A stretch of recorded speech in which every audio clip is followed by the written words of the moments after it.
কত ছিল 78 অলরাইট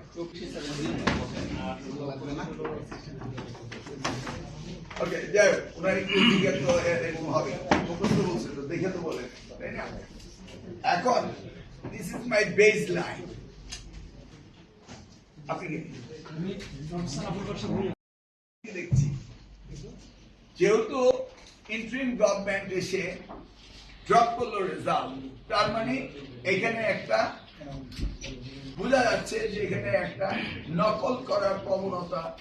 আছে চলছে ঠিক আছে স্যার জি স্যার আপনি জেলা স্কুলে 100% পাস করেন কোনো ফেল করে না কোনো অসুস্থ হয় না খুব কম ফেল করার পরিমাণটা খুব কম ভেরি গুড জেলা স্কুল তো বাংলাদেশে কোন কোন জেলায় জেলা স্কুল বাংলাদেশে স্যার 17টা মূলত জেলা স্কুল হ্যাঁ যেটা 13টা অনেক আগে এরপর 4টা হয়েছে আপনার জেলা স্কুলে ডিসিশন